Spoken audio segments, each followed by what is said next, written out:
This podcast is a part of the Podmania podcasting network. Check out podmania.co.uk to check out more of our great podcasts, features, reviews, match ratings and previews spanning the crazy and diverse world of professional wrestling.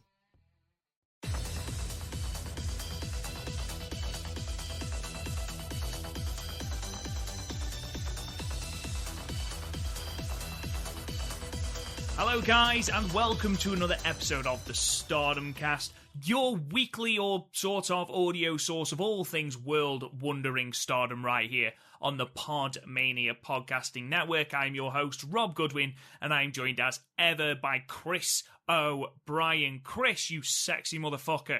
How you doing?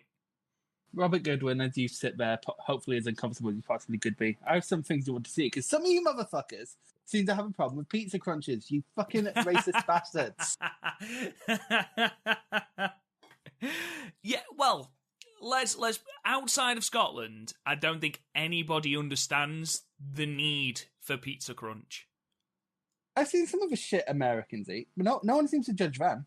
But as soon as it's Scotland, oh, let's laugh at the Scots. Fuck you. Well, it's like putting a pizza on a baguette. It's unnecessary. I mean, no, because at that point you're putting, a pizza between bread. Why are you a fucking maniac? You're basically putting bread in bread. So you want to put pizza in batter and that's better, is it? Yeah, you do fried toast sometimes. No one bats an eye at that. This is coming from the country that do deep fried Mars bars. Right, you can't just... That's a Glasgow thing. You can't just bring up deep fried Mars bars and think that's won you the fucking argument. Stop ruining my argument! You fucking English put tomatoes with your breakfast. What the fuck is up with that? How can you not like tomatoes on your breakfast? I don't want tomatoes with my breakfast. Tomatoes is not a breakfast food. What, is a dessert, is it? No, you have it with, your tea or your lunch in, a nice salad. Or, on your burger or something. Not with a bacon sandwich. Bacon and tinned tomatoes? Oh my god. What? Tinned tomatoes? That's even worse. How is that? Right, I feel like we're off track here. You have pizza and deep fry it. That is in no way comparable to tinned tomatoes. We don't deep fry nice pizza. We deep fry, frozen pizza. How does that make it worse? How does that make it better? Because, the cheapness adds to it. It's like one of those fairgrounds that travel, and you always have fun there, despite how cheap it is. It's like that. You're a mystery, Chris O'Brien, and not one I think needs to be solved. You sound like my ex. Anyway, moving on from your disgusting dietary habits. How was your New Year? I don't remember. The sign of a good one.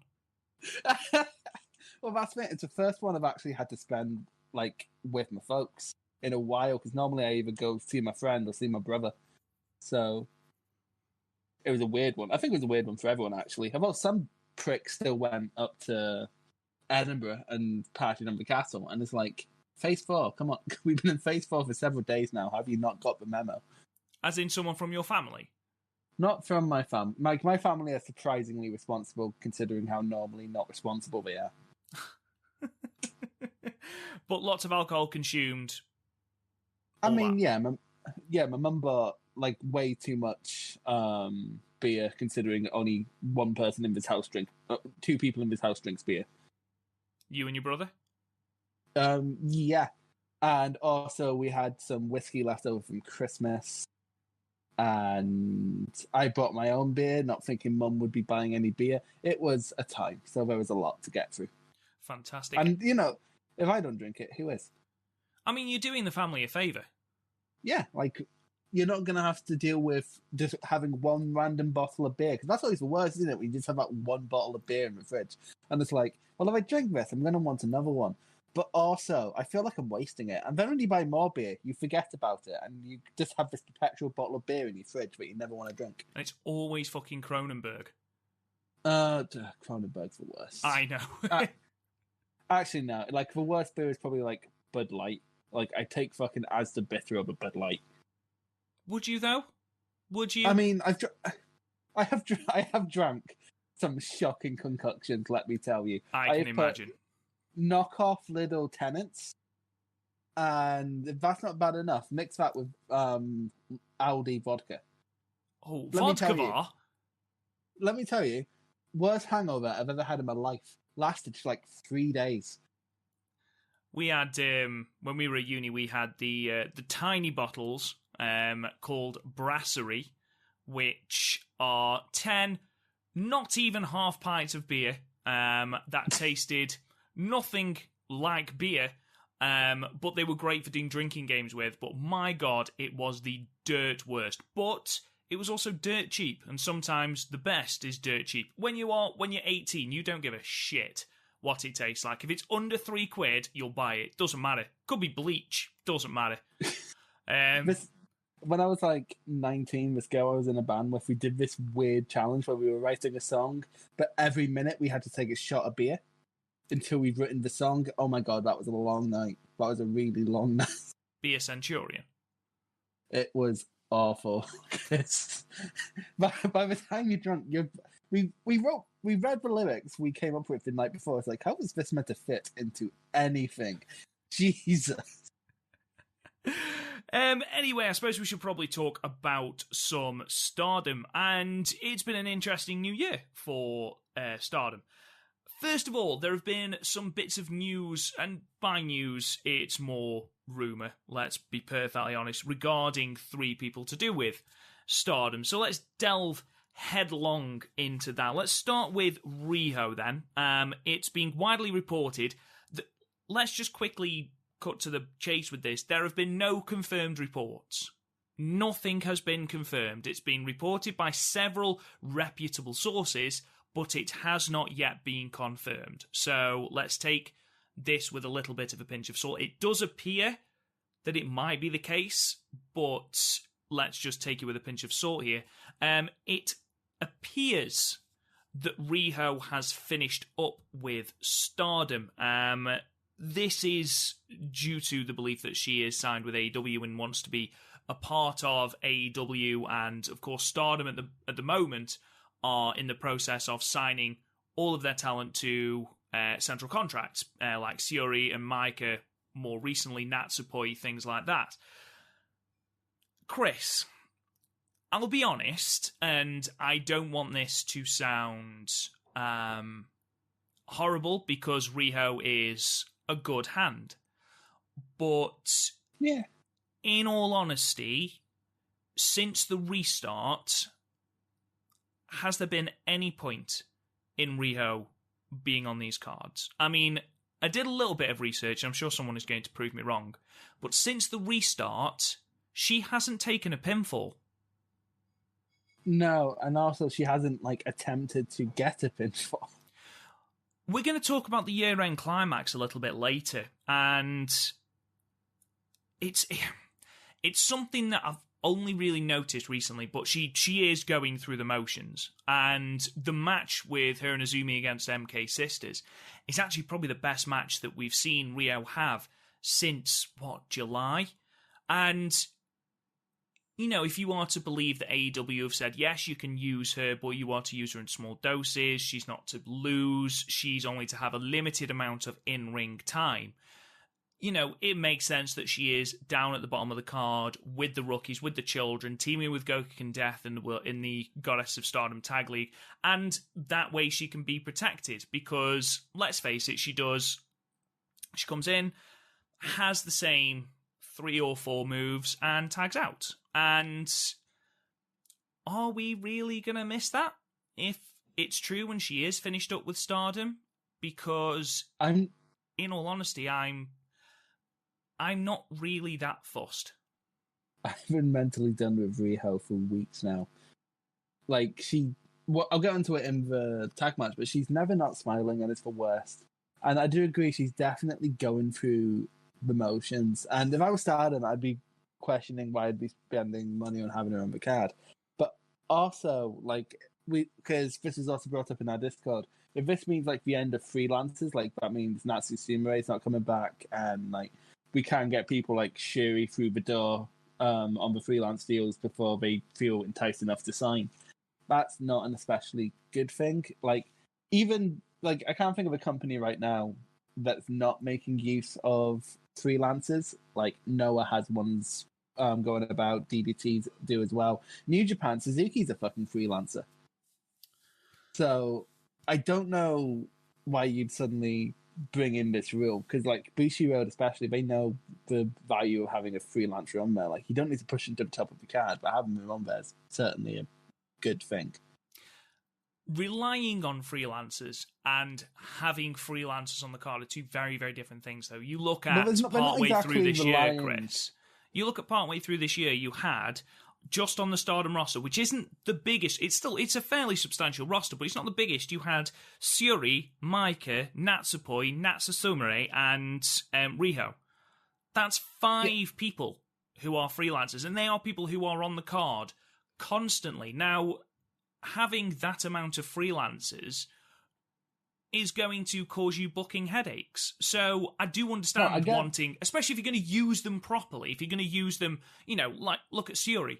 If you want to put a championship on her and bump her to the top of the card, then yeah, you ideally want her to a contract just to you. However, with someone like Natsu, the comedy person at the bottom of the card in 3 ways with your rookies and, the pin eater for Oida Tai, then to me it doesn't particularly matter. I completely agree with you. I think there is room for freelancers, and going just on central contracts as opposed to having a balance between the two, I think is bold. But I don't think that's not what they are doing, if I'm honest. Oh, like they're getting rid of Riho just because she won't sign full time when you've signed basically everyone else full time.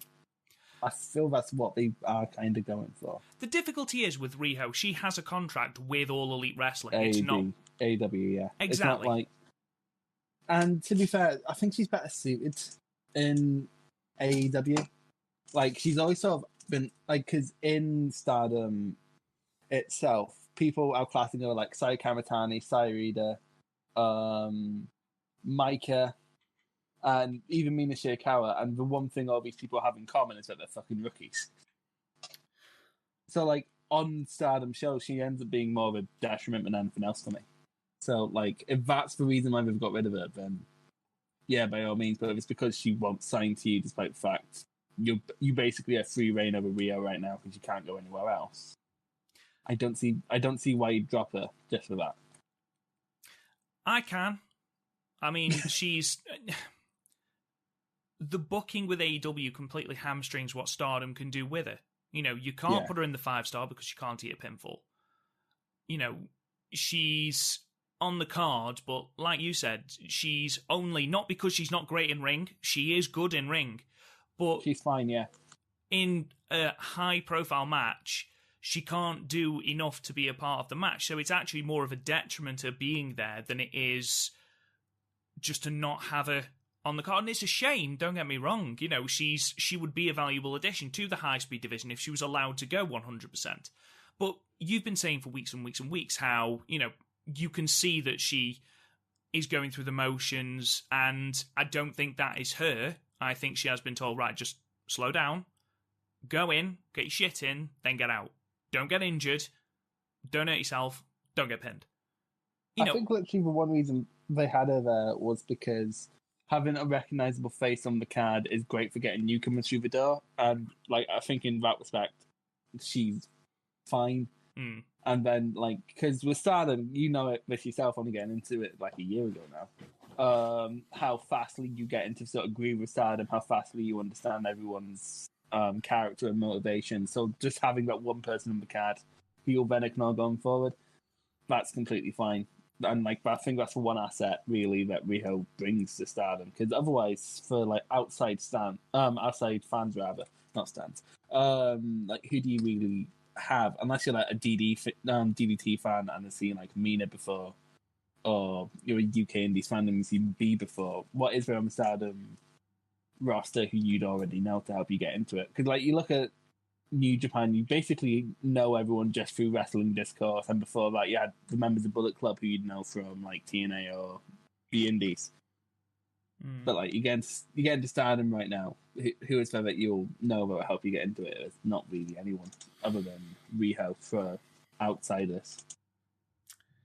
From Riho's standpoint, I can certainly see if she was given the ultimatum, Stardom or AEW, and I don't think it's as cut and dry as that, then let's face it, if the pandemic hadn't happened, the chances are Stardom wouldn't even have Riho for these dates because she'd be in America for AEW. So, she'd have probably just had the one match where she finally dropped the fucking high-speed belt and then went back off to AEW, yeah. Exactly. Because I think what Stardom thought would happen with that, and I think New Japan thought the same thing with Moxley, is that if they put the belt on her, that it would appear on AEW TV, like she'd come out wearing the high-speed belt, and that obviously wasn't going to happen.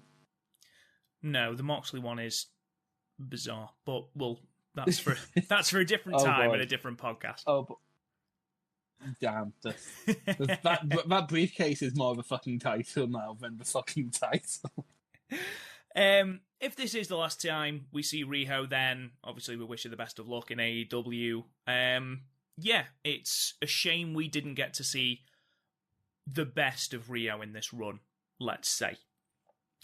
Let's move on then. Let's move on to Momo Watanabe, who was the topic of quite a lot of discussion on Twitter and on our Discord, and it stems from something that was printed in the Wrestling Observer newsletter. So what I'll do is I'll read it verbatim, and then I just want to clarify something in regard to what I tweeted, and then we'll have a little bit of a discussion about this, Chris, if that's all right. So from the newsletter, it does say, there have been questions asked about Momo Watanabe not being on the show. This is in relation to the Wrestle Kingdom Dart matches, in which the other 4 main members of Queen's Quest are on the show and Momo isn't. Stardom made the decision regarding who does the Dome show this year. Watanabe is a very good, even great worker, but the feeling right now is she's number 4 in her stable and thus didn't make the cut. The feeling is that other wrestlers have gotten more popular in recent months. As noted here before, Julia changed her body going to a personal trainer, and you can see that after she was able to do so. Others followed, and you can see the women up and down the lineup looking fit. Watanabe has not been doing the body training sessions and looks the same. It's kind of sad because she's a young woman who is clearly in good shape and can go.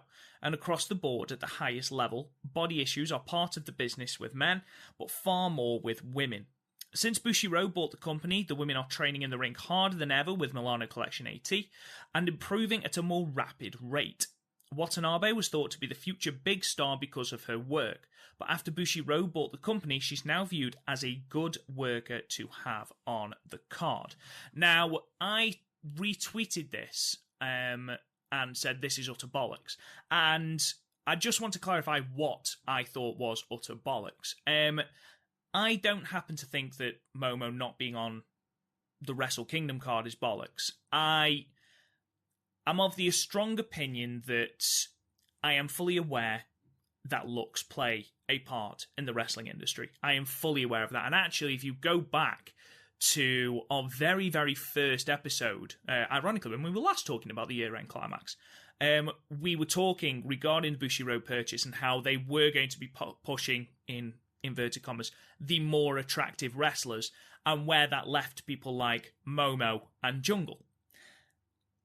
I think it's awful. I think it's bollocks. This is in regard to what my tweet was about. I think it's bollocks that Momo will be left behind just because of her look.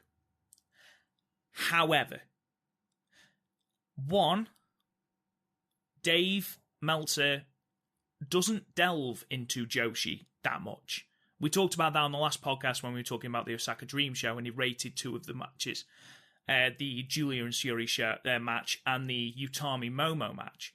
And, it was widely talked about on Twitter and the Discord that Dave doesn't watch a lot of Joshi, so, he's not got a lot to go on in that regard. And it could be the case here as well. The fact does remain that even though Momo is a tremendous worker in ring, tremendous, they are hot on Azumi, Utami, Saya. We talked about Julia. Julia has gotten into phenomenal shape. Saya Iida has got into tremendous shape. She's got jacked from absolutely nowhere. But Momo has sort of stayed the same. And whereas before, and this is something that was said in our Discord, whereas before she stood out just because of her in-ring ability, you know, you look at that white belt run, the fabled white belt run, other people have caught her up now. And, you know, she's not the standout that she once was. What do you think about all this, Chris? In regards to Momo being the fourth in a stable, not being on the Wrestle Kingdom card, the whole looks argument, where do you stand?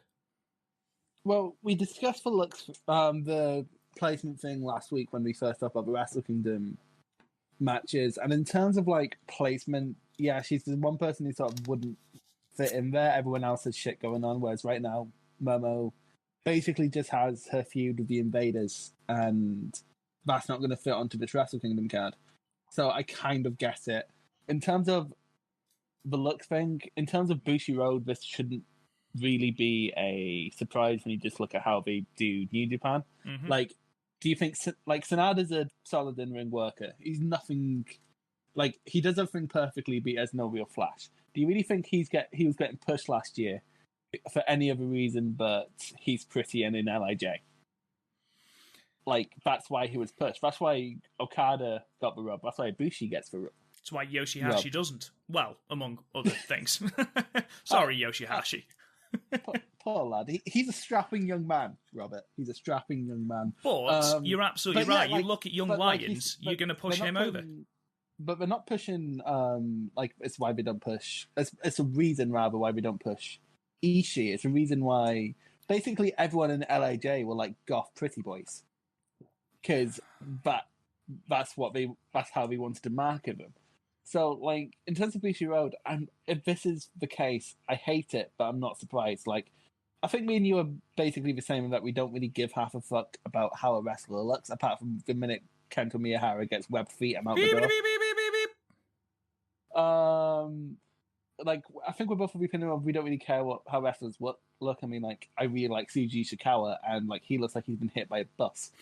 So... I love it. I love Ishikawa. He is great. So like we obviously don't care, but like we're not running $1 million company where we're trying to sell merch, where we're trying to sell 8x10s, where we're trying to sell posters for people to put on their wall. You know what I mean? So like it's easier for us to not care. I still don't completely sympathize with it because like you think of some of the best wrestlers in Japanese history. Is Mitsuharu Misawa really a fucking looker? Like, but like, you know what I mean? Or like Akira Taue, Kawada, Kobashi, Shinya Hashimoto. None of them are especially like great lookers, but they're still like icons of the business. So I think it's a bit of the old school reductive way to look at wrestling. A bit that is how we're doing it. But like as you said, it's pure speculation. Right now, I think. As said, and as people were talking about in the Discord, I think it is more a case of people with more personality than Momo have come along and they're more attractive prospects to push. Because, like, again, because personality, going back to like the New Japan examples, that's why like Ishii wouldn't be pushed because he has exactly one mood, and that is I'm angry and made of stone. And Momo kind of has that same thing where it's like I'm angry and also will kill you. So, like, that is great to have on. Like, going back to the Ishii example, like, a Momo singles match will probably steal the show. But so what? What else do you have? Like, I think that's more of a thinking than just her looks. Yeah. Because, again, Evil's getting pushed, and he's fit, but he's not, like, if you put him next to, like, Sanada or Shingo or Naito, he doesn't really look like anything special, does he? So, like, I think it might... So, I think the personality part might have more to play than the actual looks part. But again, this is all speculation. We know nothing more than what's been written and what's been talked about. Like, it's not like we have an insider source or anything. So, but like anything we say is pure speculation. But like if I had to speculate, I would say it's personality more than looks because like they were solidly pushing Jungle throughout since she came back and. That's because she's one of the strongest personalities in Stardom. And I think I just want to tie all this off. I mean, Niagara Driver put in our Discord, you can't say that Momo's been buried. She's just headlined the biggest show of Stardom's year, and that's absolutely right. Just because she's not on the Wrestle Kingdom card, that doesn't mean she's being buried. You know, she's still in the mix. Yes, she might not be the standout that she once was. I mean, you know, she was effectively handpicked by Io Shirai. But it also stands to reason that a lot of people have caught her up in ring. And, you know, Bushiroad are not a looks-based industry. I don't want to say that, but they, you know, they do have an eye out for those that are considered, you know, the attractive people. So it'll be interesting to see where Momo goes this year, where Momo's placement on the card is after this. I think it's a shame she's not on the Wrestle Kingdom card, but I can see why she's not. At the end of the day, they're dark matches, so it's not like exactly. It's not like Stardom's being shown to the entire world, and like Stardom being on there is basically a push for them in Japan, unless it's on New Japan World, which is not going to be. I don't like last year doesn't even film for Stardom World, so I'd be surprised if they did that this year. Yeah, I wanted to get your sixth sense on it, really, basically, and I just wanted to clarify why I'd said it was bollocks on Twitter. It wasn't because she's not on the Wrestle Kingdom card. Normally it's me who's getting this into trouble on. Oh no, it's not. It's not trouble. In places. I didn't. At least I don't think so. But I just want. I did realise afterwards it wasn't very clear. Someone just has like your face on a dartboard. It's Momo. It's like fucking Taxi Driver. Final one then, and this is only quick. It's being reported that Kairi Sain was initially supposed to be with Naoya Takahashi and Yoshiko at the end of year-end climax. She was originally supposed to be part of that stable of invaders. And depending on what news source you read, some are saying that the deal had been done with the WWE and then WWE pulled her out of it at the last minute.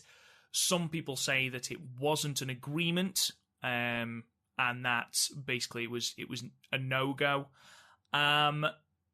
Where do you stand on this? I mean, we talked a while ago, actually, about how Kenta, or Hideo Itami as he was in the WWE, was allowed to go to Noah to go and wrestle Marufuji in the Marufuji 20th anniversary show.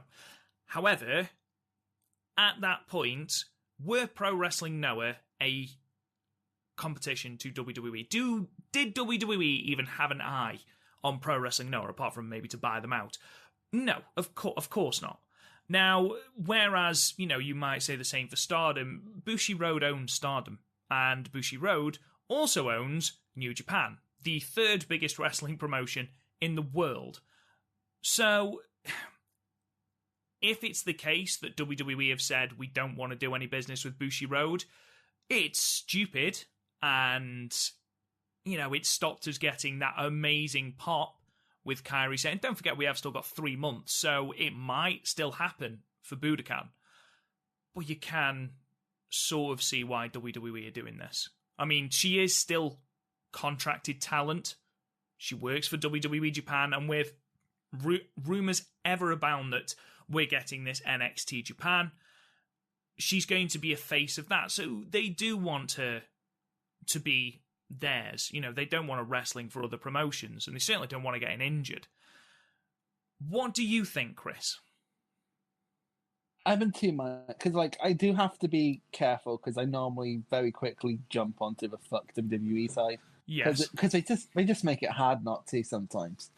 But in this case, I can see both sides. I can see WWE like getting cold feet at the last minute, because they've done that in the UK Indies. The amount of shows I was going to with NXT that had like NXT UK talents that WWE then pulled last minute, like it's astounding how often that happens.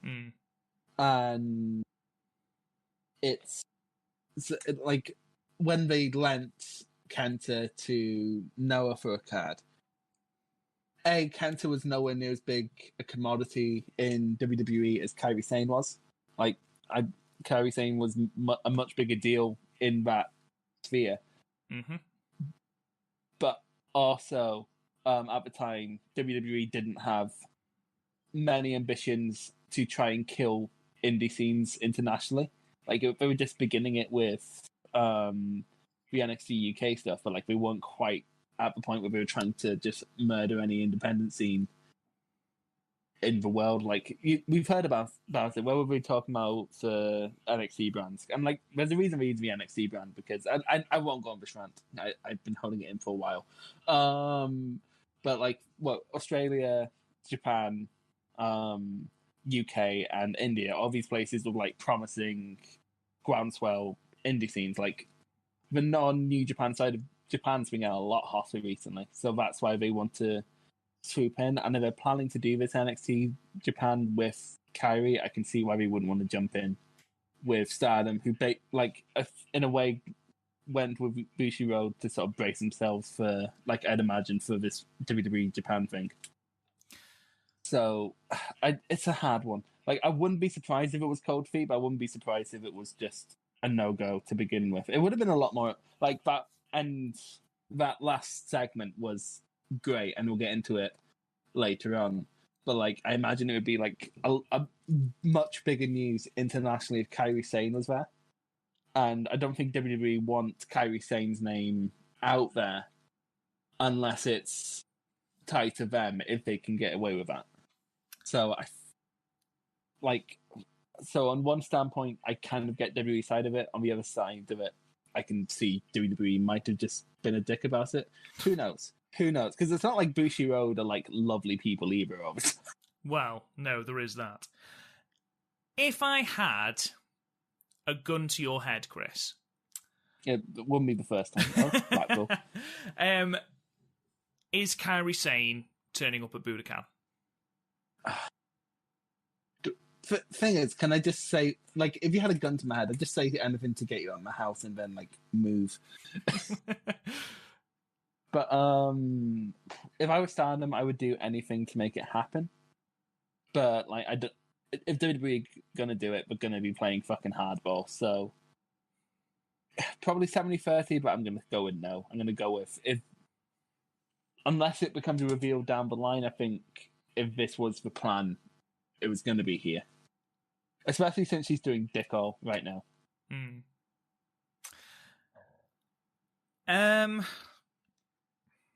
I agree. Budokan is the biggest thing that Stardom will do in 2021, and it is a huge arena. You know, even with COVID restrictions, you need to sell a lot of tickets for that show. Like, a COVID sellout would be what? It's like a third capacity, so that would be 5,000 people, 15,000 people in Budokan. Yeah, 5,000 people, thereabouts. That's an enormous amount of tickets for Stardom to sell. Yeah, like, I think for a decent profit, maybe 3,000 if they'd given them a COVID discount or something. I don't know. Even trying to draw 3,100 people? Yeah, considering, like, the most they really tend to draw is, like, 1,500, and they sort of max out there. So, and that's in hot markets. When we went to less hot markets like Sendai, it didn't go too well. I agree you need to get your big names in. And getting Nene Takahashi and Yoshiko is a great start. And it's a hot angle. It's not like we've just gotten in for name value. There's an actual angle going into this. There's story building. Yeah, they're like, not just exhibition matches. That's, at this point, if Kairi Sain... Because if Kairi Sain wasn't going to come in here, like, chances are a deal won't be done until maybe, like, let's say, being optimistic, a month, maybe 2 weeks before Budokan. And at that point, it's going to be Kairi Sain facing this person she's never faced before, and that's going to be the whole draw. It's sort of like when Chris Jericho turns up in New Japan at that point. I think they've done it well. I think the addition of Kairi Sain will be huge, and I think if you're Stardom, you're doing everything you can. But on a similar level, if you're the WWE, A, do you want your talent portrayed as a heel?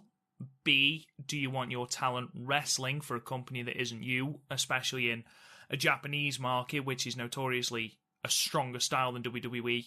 So, you know, there are, in their eyes, potentially more injuries to have. it'll be interesting. I'm inclined to say no. I don't think she turns up. I would love her to, and I think it would be a huge coup for Stardom to get her back, even if it is just for that one date. Even if she does something in a non-wrestling capacity, I imagine it will be a huge get. But we'll wait and see. There's still 3 months yet, so we'll wait and see. Let's move on then, Chris, and actually review the show we are going to review today, and that was the last show of Stardom's calendar year 2020, the year-end climax from Boxing Day 2020 in Korakuen Hall in front of 713 people. We open then with a three-way match. Go Kicking Death defeating Ruaka and Lady C at 4 minutes and 9 seconds with the O'Connor roll. And this, Chris, was an opener that Parker Klein on Twitter summed up by saying he had a hard time coming up with a more skippable Stardom match. I don't know, throw Riho in there and we can sort something out. Yeah, it was a standard opener. Like, honestly, I never feel my time's wasted because they never go too long. I'm enjoying seeing that Lady C... Like, I was thinking about this when this match was going on. It's basically the only thing I thought about because there's not a lot to think about in this match. Lady C's had, 15 matches? Maybe? Not a ton. I can't check because Cage Match doesn't have a fucking... Doesn't have a profile. Have a profile for it yet. But she's already botching... Like, I watched main stuff from TLC a couple of days ago, and she's botching less than Carmella does. So she's botching less than people in WWE with way more experiences. So she's not for her experience, she's really good. Is Lady C. I'm not saying you're gonna have your mind blown, but she's had 15 matches. What are you expecting?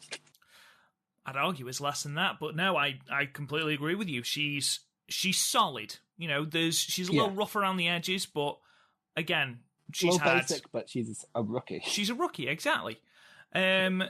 This was fine. I completely agree with Parker Klein, if I'm perfectly honest. However, it was 4 minutes, a shade over. So you had some interesting minutes with Go Kicking Death being small and Lady C being tall. There was some interesting comedy regarding that. Lady C does try and destroy Ruaka's jaw with a massive big boot. But other than that, nothing really happens. I gave it 3 stars, Chris. I think if I didn't bother rating it, but I think if Lady C bulked out a little bit, went on the Sairida thing, and became a tall monster, a bit like Julia, but a bit taller. I think that big boot could be a finish. Yeah, agreed, because it's stiff and she's got the frame for it. So yeah, I agree with that. It's not like when Sami Zayn has a fucking big boot as his finish. I still don't understand that. He has a perfectly fine brainbuster. Let him use... Anyway, let's move. Speaking of Sairida, match 2 saw Momo Watanabe defeat Sairida at 11 minutes and 1 second with the B-Driver. Chris, opinion, please. Well, the most obvious point of comparison for this match would be their other match in the 5-star. And I think I like this one a bit more just because I briefly thought that Sairida could win. Her fire's getting really good, her chops are getting better. She's no longer on a losing streak, she's starting to find her mojo a bit. So, this is another case. This singles match was basically hierarchy maintenance and allowing Momo to get a win back after a big loss at Osaka. But, the match ended up being above its station because it ended up being really good, brutal at times, some nice little catches. And, yeah, nothing mind-blowing. But in terms of, the second on the card singles matches, it's probably about as good as you're going to get for that, isn't it? Because you think back to what's normally in the spot, I think the match that sticks out most weirdly is Tam versus Ida from a couple months ago, and that was wank. It was shit. And then you had this, which had this solid little underdog story put in there. Pop the crowd as much as you can pop a COVID era crowd. Fun stuff. No real complaints. Also, is it just me, or is Sairida getting scarily she's gonna turn into fucking Arnold Schwarzenegger soon? She's gonna come with a fucking rocket launcher shouting "Hasta la vista." Actually, I told that to Manise, and it's the worst thing because she's got a fucking Nerf gun, right? Someone bought that fucking monster a Nerf gun, and I can't go to the bathroom now because she shoots me with her Nerf gun. It's awful. And I said the "Hasta la vista" line when when I was using it, and then she picked it up. So every time she walks past me, she points out at me and goes, "Hasta la vista, Chrissy," and it's the worst. It's the worst fucking thing.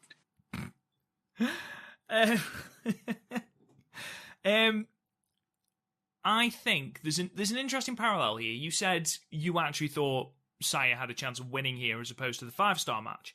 I agree. And you look at the previous Future Stardom champion, Maika. Who did Momo lose to in the 5-star? Maika. So that parallel that Saya, she is a champion now. Yes, it's the future champion, but she is still a champion. She could quite easily upset the odds in a singles match like this. Momo wrestled this match as though nothing in the past few weeks had been going her way, that being put in a match second on the card against the Future of Stardom champion was an enormous step down to her. And basically, every time Saya got that fiery resistance, Momo just got increasingly grouchy, which I like. I like grouchy Momo. It's brilliant. When you say grouchy, I just imagine someone like shouting, "Go to your bed. You're not going to have supper." Like, it was grouchy the best word you could use. I think it's a good way. It's summed up. Do you know who it reminds me of? You know, in the Best of the Super Juniors last year, when Tiger Mask had a match with. Oh, I was going to tell you who it was. I think it was. Is it Narita?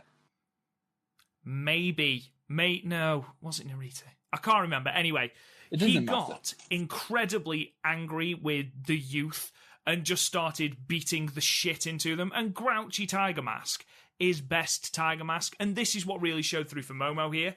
Like, especially as towards the end, Saya kept kicking out of things, and you could see Momo just going, "For fuck's sake, I have had a shit week. Just stay down, Saya." And then eventually Saya's naivety and then experience comes in. She actually goes and runs at Momo, who just kicks her in the fucking head, and finishes her with a B driver. But yeah, I actually really, really enjoyed this match. I gave it 7. Yeah, high 6, maybe low 7. It was a really enjoyable little sprint. Absolutely. Match 3 then, tag team action with MK Sisters defeating Azumi and Riho at 12 minutes and 44 seconds with the modified Dragon Sleeper. 2 things initially, Chris, and then I'll throw to you. The first thing from the opening promo, it sounds like MK Sisters are firmly setting their sights on Tag Gold, which I'm certainly not opposed to. I think it shines a spotlight more on Starlight Kid, which is perfect because I think she's had a really, really, really good 2020, and actually putting gold like that on Starlight Kid at some point this year, which I think they will do, really does shine that light on her, push her that little bit further, because I do think she's in for a big year this year. Secondly, this was the moment that I really realised, if it wasn't as clear before, that Riho is being protected, because why tap Azumi out? Did Azumi really need to be the one tapped out here? But, it annoyed me more than it should have done. But there we are. The stuff that I was talking about before, about Riho's offense and how her strikes are very weak. Her offense is very weak. And she's in there with Starlight Kid, who we've spoken about before, for exactly the same thing. And it really does show the difference in someone like a Starlight Kid and how much progress they've made with their offense. And then you compare it to Riho, who, whether she has been told to or not, hasn't done that. And I thought that was a really interesting parallel to draw, Chris. Yeah. Yeah. Because, to be fair, if you're going to compare, any two members on the roster, especially if we're going into the start of last year instead of the end of last year, it was time's an illusion. Riho and Starlight were probably the most comparable people, but Starlight, since in terms of, Stardom output, has far surpassed Riho. And to be fair, this is probably the best we've seen Riho. This was a really good match. Riho ranting aside, like even with Rio being protected, there was a lot of good stuff. Like three of the best in Stardom and Riho. So, it's like the beginning between Starlight and Azumi. I think I put in like a group chat where it's like these two are 18 and they're already better at wrestling than I'll ever be at anything. The opening sequence between these two was fantastic, to be fair. Yeah, really good lucha things. Mayu, I think, hurt somebody when she threw her. We did talk about this earlier. She either hit someone in the crowd or got it stuck on the roof, and like I've been there in both counts. It's not fun. When you've been throwing your sweatband into the crowd. It wasn't no. It's a difficult time being Chris, isn't it? You know, you're standing there and suddenly a crowd develops around you. Like, fuck's sake, again. So you take off your sweatband and you launch it, and it gets stuck in the roof. It's hard time being you. Well, actually, no. It was my beanie. Why were you throwing your beanie into the crowd? No, there was no crowd. Why the crowd developed? So I was chucking it up and down, right? I was going down the corridors at uni, and there was wee fans down one of the corridors, and I accidentally threw it too high and it got caught on the fan, and it's just there spinning, and it wouldn't come off, and I can't reach up and grab it because A, the fan's like 3 foot out of my reach, and B, I might lose my hand. So I just had to accept my hat was gone, and that was really hard because it was winter in Perth, and it's very hilly and very cold and very icy, and I almost died on the walk back. It was awful. Just for any international listeners, that is Perth in Scotland, not in Australia. Oh, that confused. Like, despite like living in Scotland, that confused the fuck out of my brother when I mentioned I was going to Perth for uni when I got in. He was like, "What? You're going to Australia?" No. I'd be awful in Australia. I can't handle the heat at all. Anyway, what we talk? Oh yeah, right. Stars versus Azumi and Rio. Is it just that did Rio look super out of place in the entrances? Like she didn't seem to know what the QQ sign was. Yeah, I think that was sort of put on. I think the whole "I don't have a stable" sort of lonely soldier, and then she's given this mask, and if there was ever an attire that is an odds with a Queen's Quest mask, it's Riho's. Yeah. To be fair, like when you say Lona, I just imagine like Donkey and Shrek going, "I am all of them." There's no one here beside me. And then Azumi's just like stop singing. It's great. Azumi's now Shrek. That's canon. Okay. But yeah, like again, this match sort of continues my enjoyment of Stardom secondary finishes because it got finished with a sleeper, which is great. And also, I have to ask about that because like I did a squat once. It was the worst thing I've ever done in my life, and I don't know how May can like do like that's so impressive to me. Like, but she can like squat with like a person. Like how I did a squat once, and I never want to do one again. They're awful. She's just tremendous. I won't have a bad thing to say ever about May, apart from the fact that she can't throw. Well, maybe she was aiming for someone in the crowd. Maybe she just didn't like them. Maybe. I can't imagine May doesn't like anyone. Well, she doesn't like Tam that much nowadays. Yeah, true. Like not Madam Mina. Not terribly mad on Mina, to be fair. No, I don't think she has an opinion on Unagi, to be honest. It's like a sprig of mint in a vindaloo. Just doesn't matter. That's up there with the greatest quotes of all of cinema history. Just like you have Blade Runners and these memories will pass like tears in rain, and then Rob Goodwin like a spit of mint in a vindaloo. You just don't notice. For everything I've said about Rio on this podcast, I think this is probably one of her best outings since the restart. It is kind of like saying you're the best Kevin Smith film that's not Clerks, because like other than Clerks, his output's shocking. Yeah, and I think being in the ring with Azumi helped. They had some decent tandem offense. There was a really good moment where Azumi wriggles out of the two-step dragon, sort of gets down onto her hands and knees, and Rio runs up, jumps on her, and hits Mayu with a knee. That was tremendous. Yeah, that was great. That was really good, because like Mayu's athletic. Like, it's very hard to make a knee look bad. Just do V, like do your Kenny Omega's, mate. Just do V triggers all the time. But yeah, other than that, absolutely fine match. Everything worked. I enjoy MK Sisters. I am giving a bold prediction now. I think we do see both of them with tag gold at some point. Well, maybe that's why the tag titles are put on a heel. Ooh. Well, that is what I thought. I'll be perfectly honest. But we'll get to that in a moment. I gave this 7 stars, Chris. I really enjoyed this match. Yeah, I'm feeling a soft 7 on this one. It was a fun little match. Match 4 then, Himapoi defeated Saki Kashima and Natsuka Tora of Oedo at 11 I'm never minutes. going to get used to that name. It's 11 minutes and 42 seconds with the German suplex. Hold. Question. Yeah. What the fuck was that promo? The one about pork sprouts? Yeah. What is a pork sprout?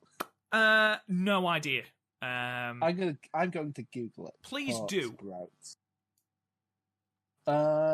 Sprouts with pork and peanut recipe. That's not. I don't think that's what they were talking about. I put it in. It's just. It appears to be a kind of noodle. Well, there's noodles involved. I don't know. I should not be allowed to analyze other cultures. I eat deep fried pizza, but but you know what? First of all, I really enjoyed. I refuse to say their tag name. I just refuse. I really enjoyed Himiko and Natsupoi's entrance, like with Natsupoi on Himiko's shoulder. It's just great. It's a statement. The shouting, "This is me." It's amazing. I swear that's the last one because I've run out of songs on the soundtrack. Then again, in terms of Greatest Showman references, I can never. It's never enough. It's never enough. It's a great song. Anyway, moving on. And then, this wasn't that bad a match. I was surprised because there was an actual creative use of the chain.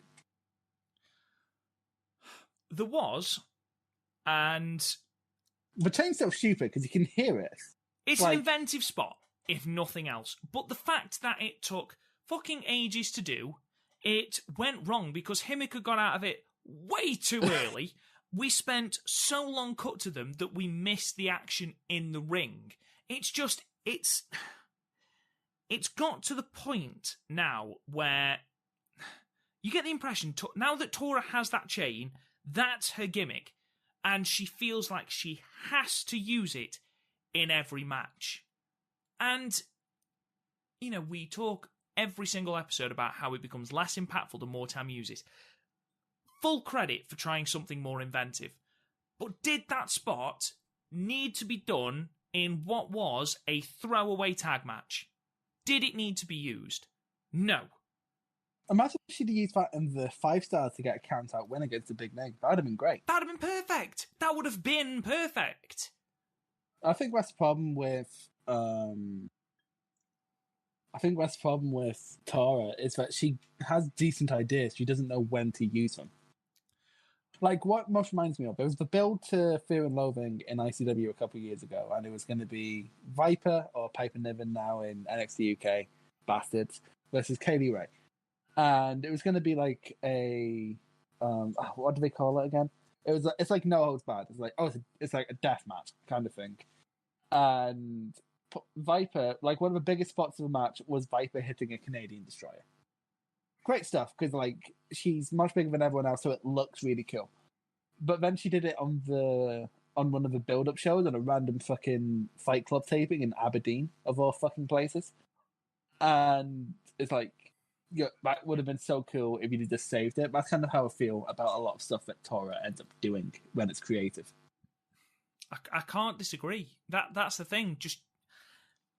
I think that's the thing. She has this chain now, and she's used it that often now that she feels like she has to use it. And she doesn't. She uses it so often, and like, because it's at least brought up every show, right? Mm-hmm. But it started to affect how I see chains in everything else. I mean, in wrestling, not in all right, okay. No, I mean like in like, because I remember during the summer when Brody Lee versus Cody happened, and like that is objectively a really good match. But when the hanging spot happened, I was sick of it because I'd seen it so often in Stardom. You just heard the Oedo theme in your head. Yeah. Oh god, that fucking theme. Dum, It's dum, just dum. this. It's that high screech. It's like when I try to do. It's like when I try to do Goto's theme. It's ridiculous. God, yeah, that is painful. Don't ever try and do I it mean, I did it once, like 2 years ago. The reason we're talking about this is because not a lot else happened in the match. Yeah, dick all else happened really. To be well, like both Natsuko and Himika, I think they work really well as a team. I wouldn't mind them being like being Donna Demondo's tag contingent for a while. No, I agree. They do work well together. The small person, little person thing works. The entrance is on point. I'm a bit sad that Himika's sort of not done much since her white belt defense, but I guess there's not really anywhere for her right now. She's not exactly being put badly, so it's not that bad a thing. Poor Saki needs to get something, because like the small amount of time she spent with Natsuko in this match was good. Mm-hmm. Like again, Saki needs they're bringing in outsiders for the high speed belt, but I think Saki versus Izumi would be perfectly serviceable. That doesn't make it sound like I'd like it. You're not exactly building it for people, mate. It would be average. I think it would be a fairly good match, because whenever Saki... Fairly good. Right. I think it would be okay. I think it would be okay to passable. But no, that's it. I'm just trying to say Saki deserves more when she's getting, but I can't bring myself to say anything involving a weather tie would be great. I gave this 5, mainly for the Natsupoi and Saki segments. Otherwise, there was no real heat to this match. It's a throwaway tag, but there was nothing offensive. I'm willing to give the chain spot the benefit of the doubt for the sole reason of it being slightly more inventive than the other ways they've used that fucking chain. So I gave it 5. It's like when there's that one good episode in a series of a show you used to love but is now shite, and you hold on to that for the rest of the season thinking maybe, just maybe, it will reach those heights again. It will reach 6 out of 10 once more. Yeah, it was a 5. It was perfectly average. 6-woman tag team action then in the semi-main, with the DDM team of Julia, Syuri, and Maika defeating the Cosmic Angels at 17 minutes and 16 seconds with the Enka Toshi. Now, Chris, the 26th of December is Mina Shirakawa's birthday, and they put it on the big screen during the entrances, which is quite cool. And you had Julia asking her how old she was in the ring, which was hilarious. Tam said that her and Unagi will deliver a victory as her present for a birthday. And Julia has a birthday present for her as well, Chris. A broken fucking nose. Right, we'll get to that. But first of all, I want to when the promo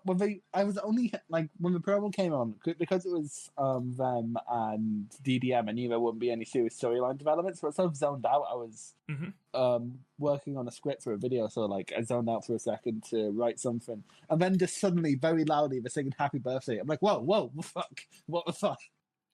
What's happening? Have I fallen asleep? And then during I thought the segment where Julie's asking how old, I thought that was really funny. Yeah, I did. Like, just shouting, "Don't ask me that!" And then the referee's dialogue wasn't subtitled for some reason, but the referee's having her off, and Julie's like, "Wait, what?" And then Tam gets in, and Julie's just like, "Are you as old as her?" Brilliant. Savagery. Absolute savagery. You know what else is savage? The boot Julia delivered to Mina. Right, I want to address something. It has been said by someone in the Discord, whose name escapes me, about Julia being an unsafe worker. I don't think she's an unsafe worker. I think the fact that this happened not that long after the package pile driver isn't helping anything. I think she was a little bit too snug. I don't think it seemed like this boot didn't seem like anything inherently unsafe. This wasn't like when Nia Jax was dropping people. That's the thing. Like this isn't like when Seth Rollins was throwing people too hard on the Bucker Bomb. If you rewind back to the back of Power Driver spot, I can't remember if I said this in the last podcast, but like I kind of put that down to like adrenaline because we were in like a big match in a big arena, and it was bad. But like I don't see her doing it too often, so like it's not going to be a sustainable problem. This I literally just think it was a freak accident. I think it was just like because wrestling is such a snug thing, especially when you're working as snug as some Japanese wrestlers do. Shit like this does happen, and it even happens in WWE. And like Julia hasn't been unsafe throughout the rest of the year. No. So I don't think she's suddenly become unsafe. I think we just had a couple of freak accidents fairly close to each other. I mean, there was reference to the bruises to Tam's face. I mean, you are going to get stuff like that. You're going to get bruises. Never watch a Walter match. If that bothers you, never watch a Walter match. Exactly. And the bruises were bad. The bruises were bad, but you're going to get that. You're effectively kicking each other in the face. You're going to get that. I sometimes feel people can shine a microscope on it too hard sometimes. Like, Stan Hansen knocked out Vader's eye. Like, you don't have people going on about how unsafe he was for the rest of his career. And Stan Hansen was fairly objectively not safe. Slightly different, but yeah, I get what you're saying. Yeah, like, I don't think she's inherently unsafe. She's never injured anyone, and stuff like this happens. Like, you could argue that stuff like this happens on a fairly regular basis. It's something to look at promotion as a whole. Like, you think back to like Arisa versus Utami, which some people took umbrage with. I thought it fucked. So yeah, honestly, it's one of those cases of time will tell. But it's not like when, again, going back to Nia Jax, it's not like when she was like clocking people in the face and injuring them on a very regular basis. Like, yeah, when you're doing snug strikes and one accidentally connects and there's a bruise, that's a lot different. Like, this was a bad, like, don't get me wrong, this was bad. Like, it's clear that like Mina was rocked because, you know, her nose was broken. But like, at the very least, if this pattern continues, I think Julia is good enough at patching up issues she has, but it's not going to be a long-term issue. But again, I don't think it's an issue. I think it's just a run of bad luck in that regard, because honestly, you don't see her being that unsafe before. Like, even beyond that, Julia's had a share of botches happening to her. Like, Utami dropped her on her fucking head on a couple podcasts ago. Oh god, yeah, that was horrendous. So again, I don't think I know I'm repeating myself, but like, I don't think Julia's unsafe. I think she's just had a couple bad accidents close to each other, and it's had a microscope shone on her because of it. Yeah, absolutely. And the difference is between her and a Nia Jax. This is the last thing I'm going to say on it. I think the difference between her and a Nia Jax is that Nia she wasn't safe with other workers in regard to like I don't know how to describe it, but there is a difference between, there was incompetence there, whereas I don't like these issues with Julia. That's probably the best way to describe it. Like with Nia Jax, it was being incredibly green on a massive stage, whereas with Julia, it's more a case of adrenaline, like this being her first really big push of her career, and like in terms of like something bigger. Like, I know she was pushed in Ice Ribbon, but like, do you know anyone who watches Ice Ribbon? Well, I do, but I bad example. But like, this is the biggest push she's gotten, so I think she's getting a lot of like, she gets adrenaline too much, and she's getting overzealous. Like, if there is any trouble or any problem, it's that. Like, she's not incompetent. Like, if someone just goes to a slow down, she'll probably just slow down and things will be fine again. Like, she's not dropping people on moonsault. She's not smashing people in the face for no reason. Like, this is a planned spot that just went wrong. It happened. There's a difference between accidentally kicking someone, and I will just say as well, Mina doesn't turn her head. So, yes, the majority of the blame can be put at Julia's door, but Mina needs to turn her head as well, otherwise she is going to get a boot straight to the face. But there is a difference between that and not catching Charlotte's moonsault, trying to do a backbreaker and then put the wrong leg up, swinging wildly with punches with no control. There is a difference between those two things. What this kind of actually what this reminds me of is gone. We spent too long on this because, like, our answers are very simple. She's not unsafe, but she might need to tone it down a bit. Like, that's basically what we're taking from this. Basically. This match otherwise was very, very good. And I thought it dragged a bit, to be honest. I thought you could have cut maybe like 2-3 minutes off of this. Well, I will say, actually, I do agree to a certain point. It does drag. It certainly didn't need to go 17 minutes, and we didn't need the DDM sort of goodbye to everyone like it was the end of the show afterward either. But that was weird, wasn't it?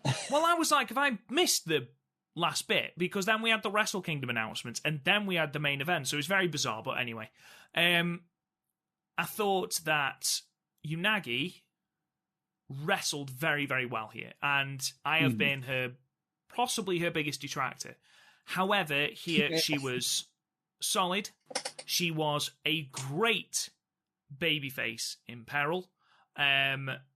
She seemed more confident, which was really, really clear throughout the offense segments, especially her double teams with Tam, because that's where I've noticed that she's a little bit green. She will look at Tam as though to say, right, now what do I do? Whereas here she was confident, she knew the spots, she knew what she was doing, and it seemed to click better. I think Cosmic Angels are clicking better as a team. I mean, they won't be for about 2 months now, because unfortunately Mina's nose is broken and she's out for 2 months, but you get the impression they are gelling better as a team. Their tag team offense is coming along tremendously, and even though I think Unagi is still extremely bland in offense, needs to increase that somehow, make it more interesting somehow, she did play the babyface in peril, especially with Micah, who she's had this beef on Twitter with, very, very well. As far as DDM go, DDM are great. I think they've been tremendous throughout the year. Micah, I think, has been tremendous throughout the year. She was great here, and I think it was brilliant that they gave her the victory, just to make sure that people don't forget that she challenged for the red belt. She's next in line for Utami's red belt. So, yeah, overall, went a bit long. Didn't need to be that long, but otherwise, I thought it was a perfectly good match. Probably Unagi's best outing in Stardom. It's a real shame about Mina. We hope she recovers quickly. But otherwise, I'd give it a solid high 6. Yeah, I'm feeling a 5-6 on this, yeah. So we move on then to the main event. Obviously, the Wrestle Kingdom announcements immediately followed this match. We talked about them in the last podcast, so if you want to go and check them out, I'm sure everyone that's listening to this podcast has seen those announcements, because the matches are on Tuesday as we record, so go and listen to that. Oh shit, Wrestle Kingdom's tomorrow. Wrestle Kingdom's first day is tomorrow. Yay. Main event then, Goddess of Stardom Championship match. Black Widows, the team of Konami and Bea Priestley, defeated the champions Aphrodite at 16 minutes and 4 seconds with the triangle armlock. Chris, I have got some shit to say. I'm going to let you get out of the way then. You know what I'm going to say, because it's literally the only bad part of this match. This match was wrestled very, very well. The entire premise of the entire first half of this match was Konami and Bea Priestley destroying, with a targeted and focused ferocity, Saya Kamatani's arm. And they were brilliant with it. And for the first time in God knows how long, I looked at an Oedo Tai team and thought, these look fucking badass. They destroyed this poor girl. They completely isolated her from Utami and kicked the shit out of her. Locked her arm in the barricade, wrapped her in repeated arm submissions, kicked the shit out of her arm. And Bea Priestley, who I must admit, this is the best match I've seen Bea have, with the possible exception of Momo at for the SWA belt. And then Saya does that fucking cartwheel thing and doesn't sell it at all. And it's like we've gone back to square one. 6 months ago, yeah. I mean, it's not even like, Chris, it's not even like it was a little bit of a no-sell. Because we'd gotten to a point where Saya would only do half of it, or she'd ignore it completely and just do a different move because she couldn't do it because of her arm. And it seemed like we were phasing it out. But this was worse than when she did it when Konami and Jungle Kiona faced off against Aphrodite for the tag titles back at Korakuen in July.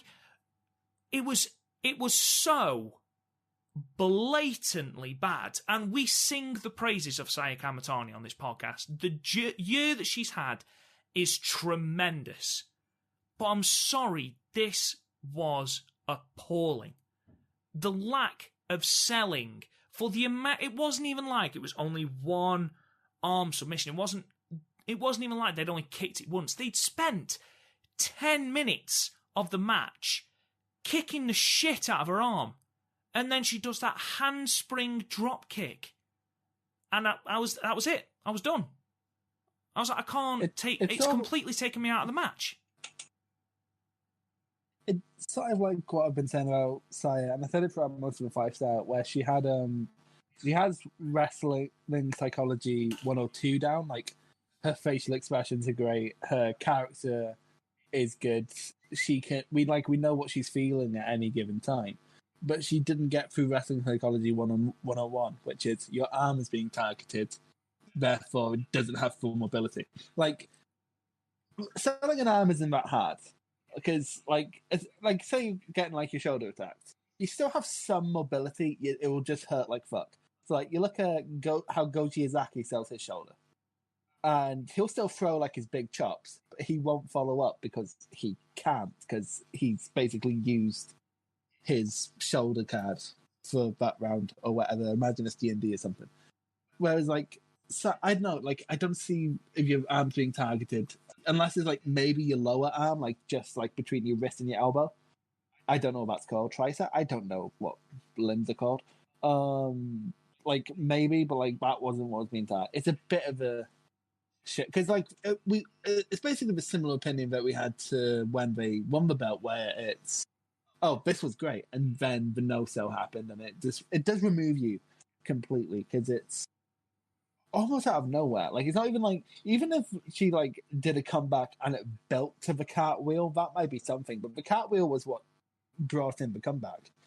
And I was talking to someone, I couldn't tell you who it was, but they mentioned how a lot of the times limb selling in Japan is more something to be overcame than it is something to be used, if that makes sense. Like, the narrative would build up to them overcoming it, and that kind of makes sense. Like, look at the Aoyagi this Triple Crown match from last year, and that it ended with that targeting being come over. I'm trying not to mention his name because that fucking alarm. But then here, that's not what it is. It was literally just she did the cartwheel, and like, she doesn't even need to do the cartwheel. She could do like a forward roll or something into a drop kick. Like, there's other flips if you want to be flashy. It was literally the next move as well. It wasn't even like time had passed. Yeah, it's like I know, it's like, yeah, it's just, and it's a shame because like I literally did not take notes for the rest of this match because I was ranting about the fucking no-sell in my notes. It's fairly comical reading it. It's like, because the word fuck is brought up quite often, but yeah, like what time stamp do you think that happened? Because like, this is a 16-minute match. I feel like half of it was spent with me just being mad at the no-sell. It's probably not fair to the rest of the match. It's not, because the rest of the match was really good. Yeah, and like, it ended on a submission as well, didn't it? I didn't write down how it ended. Yeah, so like, it built fine. It's just, I don't know. It's the kind of me how way of selling where you just ignore it until it needs to be used, and it's the worst way to sell them. I don't mind it if a period of time has gone and, you know, you can shake it off, or you can shake some feeling back into the arm, you know, or the leg or whatever, And you can see that in the way a wrestler performs. And again, I am fully aware that she is only a year into her Stardom journey. But if you don't think someone can handle a narrative, don't give them that narrative. Exactly. And this has been something throughout this year, despite how, and they've put belts on her, so they see a lot in Saya Kamatani, as we do. We love Saya. She's done tremendously this year, but that was so egregious. Like, it's the worst one I've seen, and I might be completely on my own little island about how much it took me out of the match, but how no time had passed, how it was the very next move after, I think it was B, or was it Konami? I can't remember. I think it's B in the ring.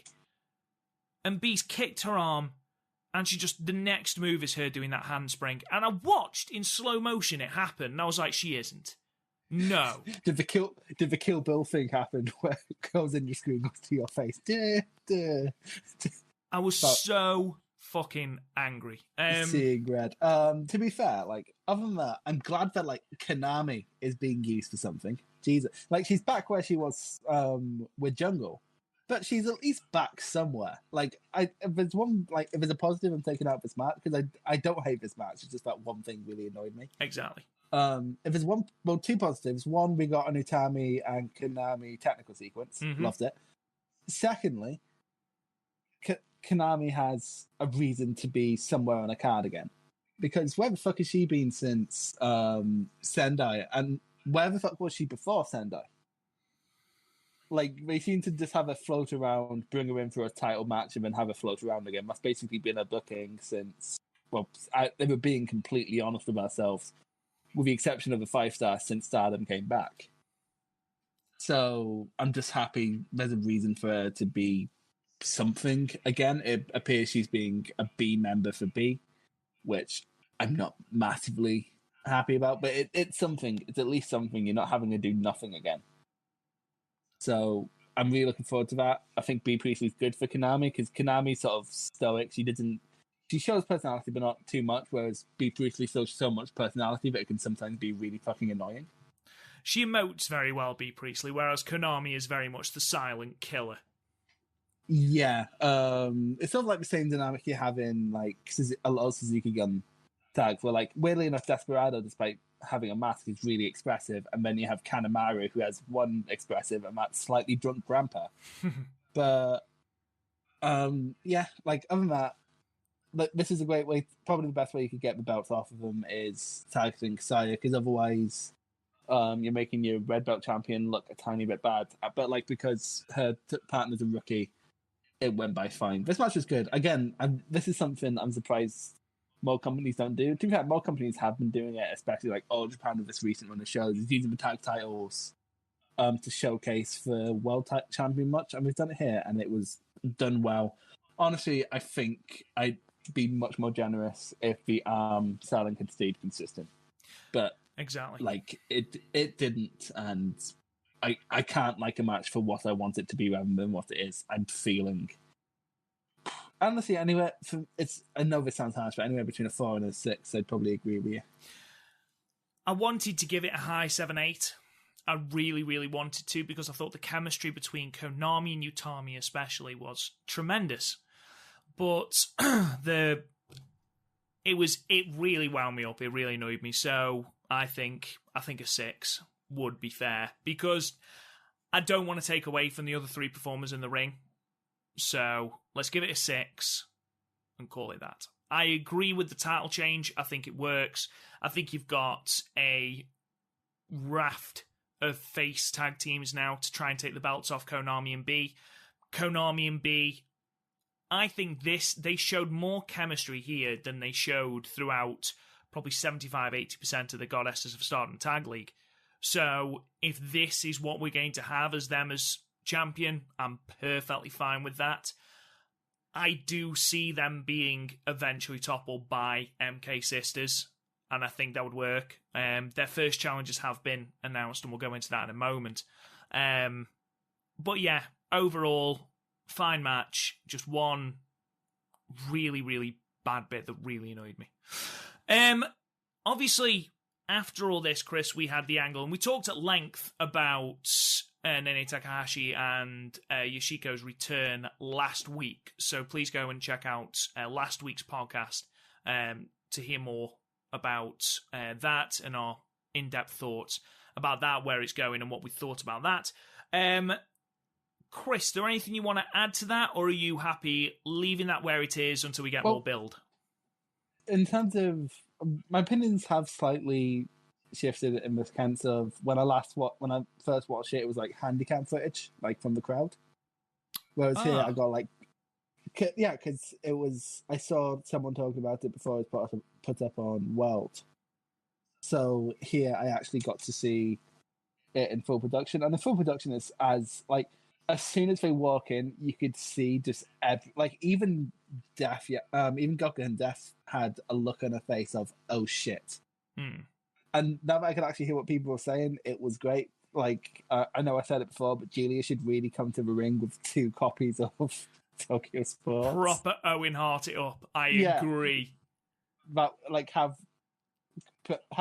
airbrush Tokyo Sports in their tights. I think it would be absolutely amazing. Because she wants to see Yoshiko going, hi, not best Yoshiko. I loved Sairida stepping up like an angry kid in a Pixar movie. She was basically Scrappy Doo, wasn't she? She was, and then she got pushed down, and you were like, oh, I feel sorry for her now. No, I never felt that sorry for Scrappy Doo. Let me add him. And then just, I know we discussed it last week about line from Momo. If you think this is the Momo Watanabe from 5 years ago, you're going to get injured. Amazing. Oh my god, yeah. And I'm trying to think of a comparison I can make with just the feeling of almost dread as soon as they entered that ring. It almost like a ghost had come back. I'm trying to think of a TV show or a movie reference I could make, but it's completely escaping me. But it was literally like a ghost from their past came in, and I know I said earlier that it would have been more impactful in terms of a news cycle if Kairi was there, but I think in terms of a angle, in terms of how much dread was put onto the whole Stardom roster, apart from Uedatai who had fucked off, the amount of dread that was put on those people, I think that would have been taken away if Kairi was there, because both women have such a presence where Kairi has a presence, but it's not that kind of presence. So yeah, as an angle, this is probably the most I don't quite know where this is going I felt about Stardom, and that's thing is Stardom, you never know where the fuck it's going because we seem to book it random sometimes. So I am excited. This isn't like an evil winning the belt. Oh, I wonder what's going to happen now that they've done this really stupid thing. Kind of interested. This isn't, oh my god, I'm desperate to see what's happening going forward. Because they basically started their Mania angle.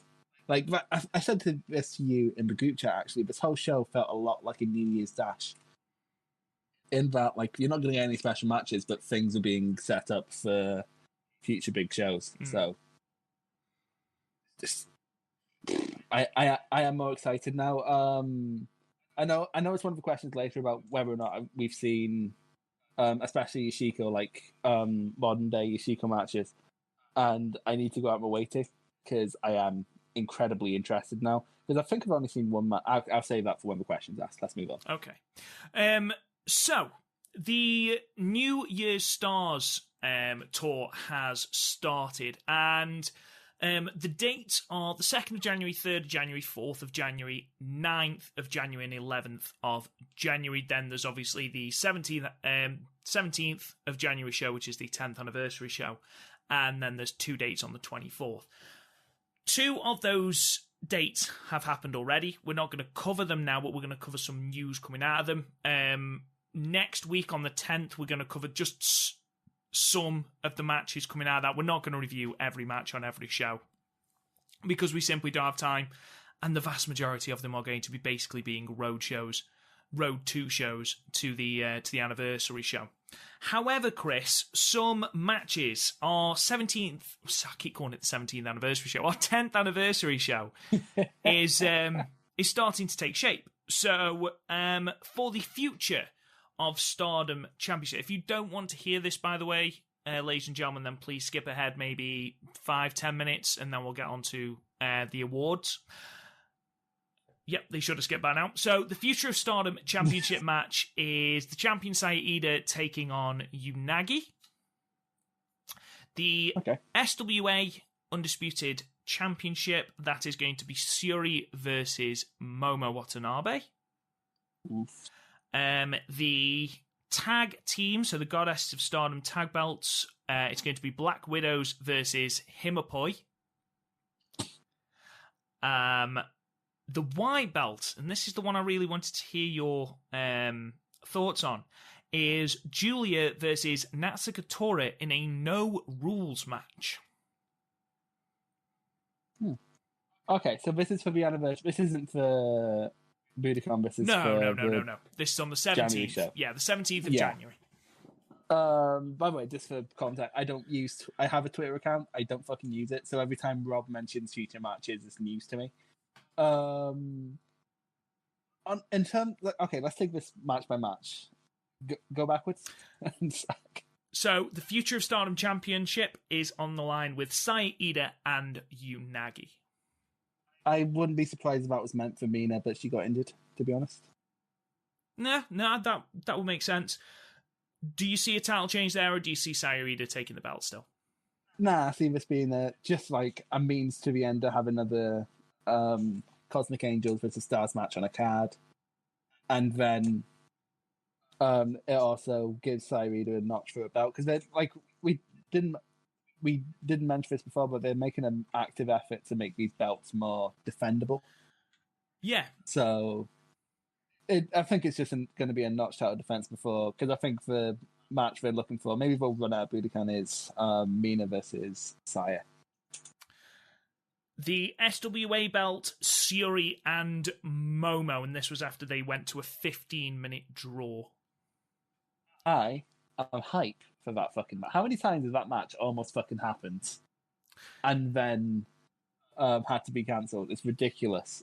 I'm just happy. I know they've already went to a draw, but like, I'm just happy it's happening on like an actual stage for an actual title. That's going to be fucking phenomenal. Yeah. Because every time they have any sort of exchange in ring, it's insanely good. So I'm unapologetically hyped for that one. Just like no context needed. We've then got the tag belts, the Goddesses of Stardom tag belts, Himapoi versus Black Widows. I still refuse to say that fucking team name. That should be fine. I called it. They should be the DDM tag sector. That should be good. I'm glad Himaka's getting an actual showing. I think this is an easy Natsupoi gets pin deal.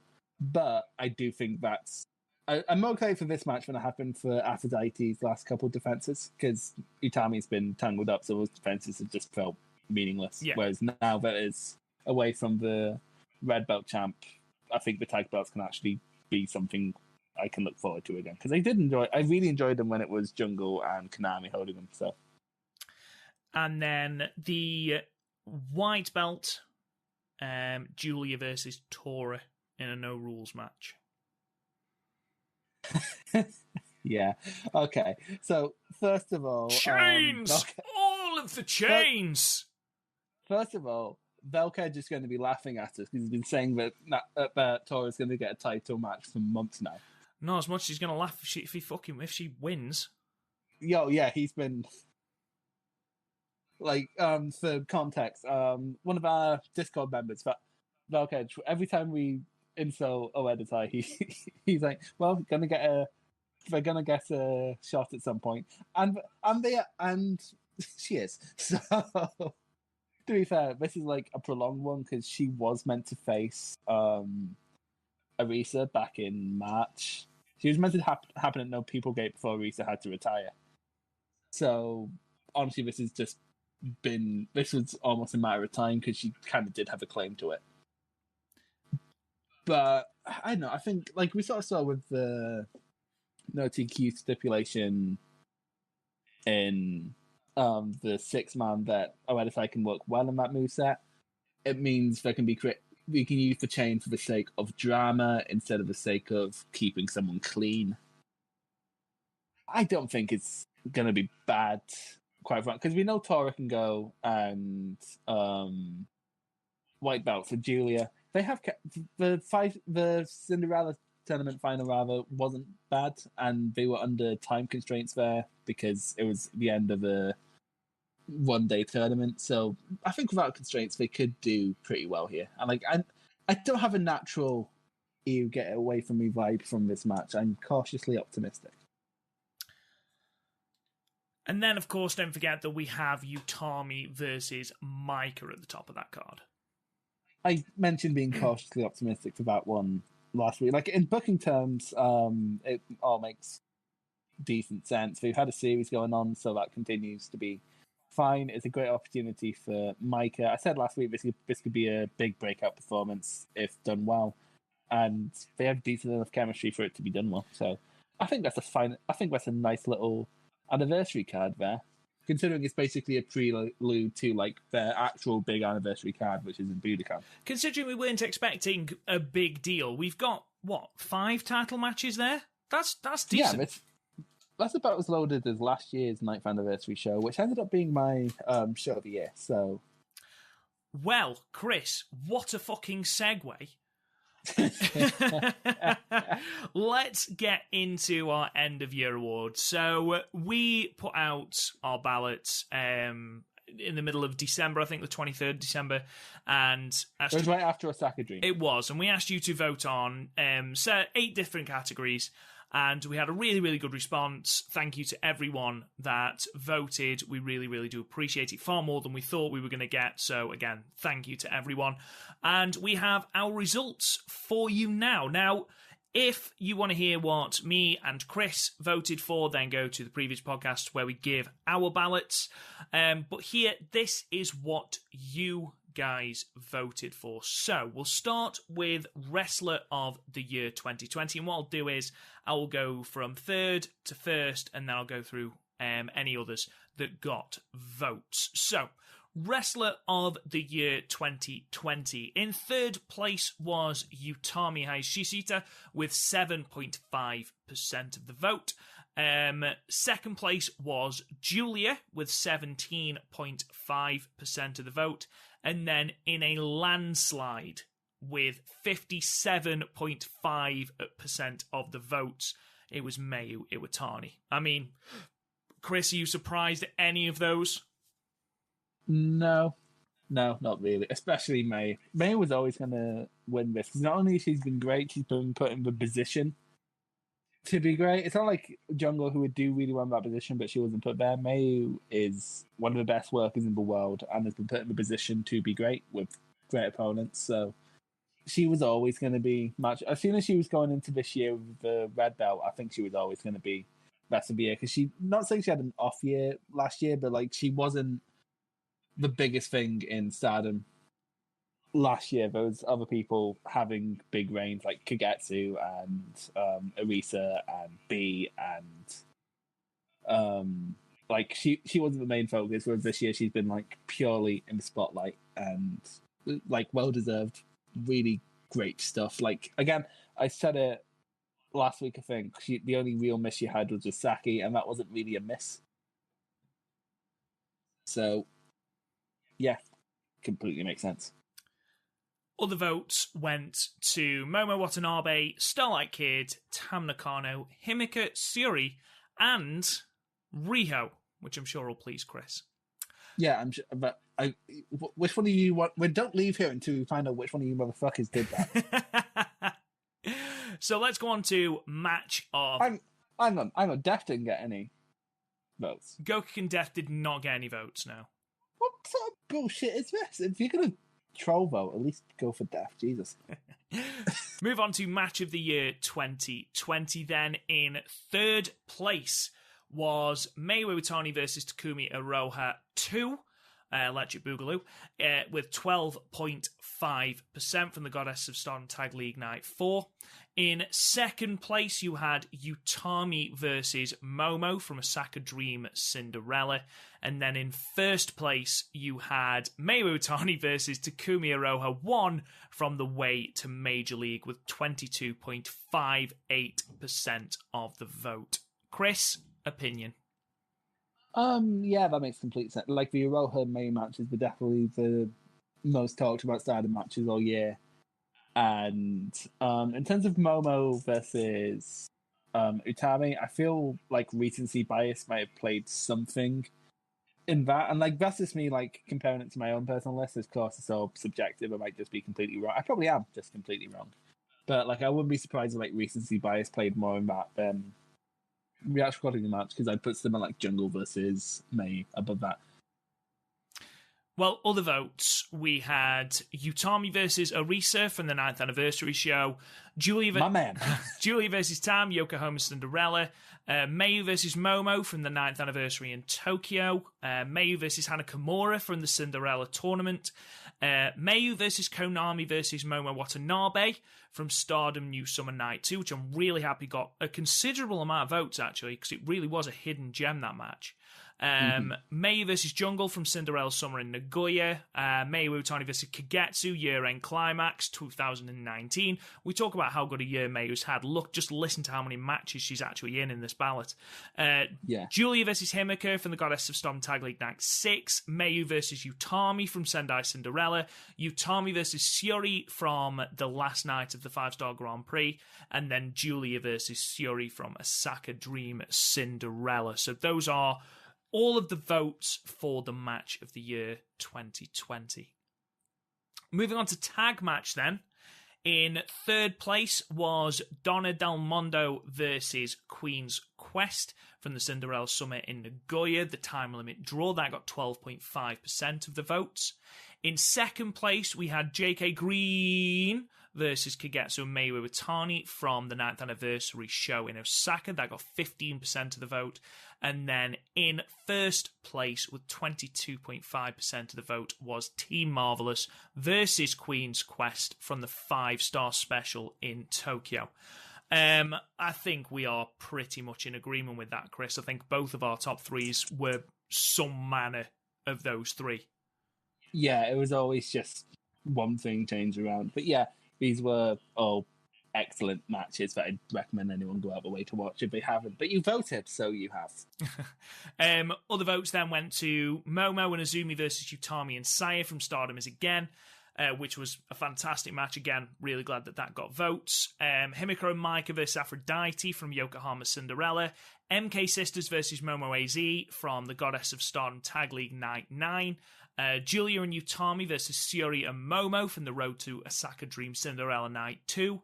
Momo AZ versus Aphrodite, the Korakuen New Landscape Show.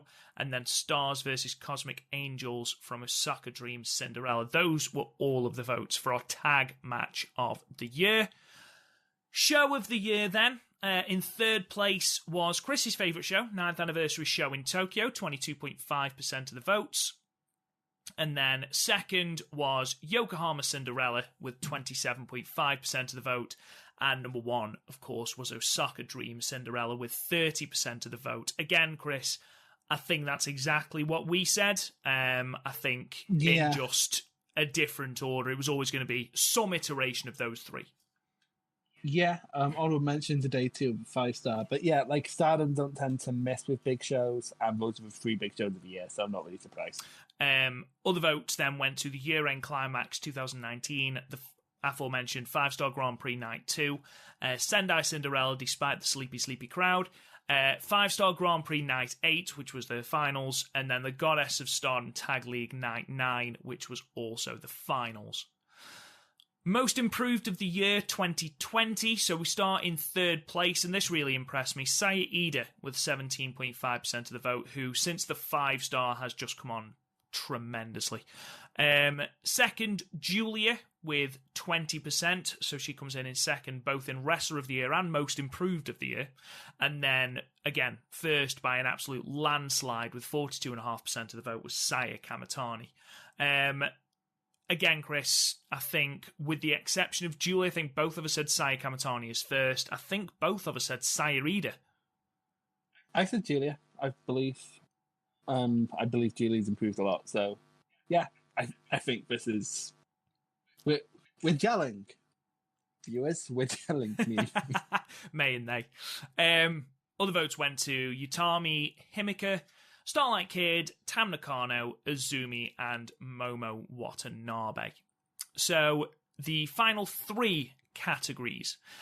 Feud of the Year 2020. So in third place with 7.5% of the vote was Queen's Quest versus Donna Del Mondo. Second was Julia versus Hana Kimura with 17.5% of the vote. And then again, another absolute landslide in first place was Tam Nakano versus Julia with 52.5% of the vote. Chris? Yeah, makes sense. Fair enough. Like, but it's not like the flagship Podmania ones where I was squinting my eyes at some of them. All these are just making sense up and down the bar. They are. They're all pretty much what we said as well. Other votes then went to Azumi versus Starlight Kid, May versus Takumi Iroha, especially as that yielded two of the top three Stardom Cast matches of the year. May versus Tam, Tokyo Cyber Squad versus Oida Tai, and Stars versus Cosmic Angels. Moment of the year then, and this did raise a few eyebrows from me. Well, two of them, because I only have two. In third place, Stardom are featured at Wrestle Kingdom 14. That was in third place with 15% of the votes. Number two, Stardom announced Budokan Hall.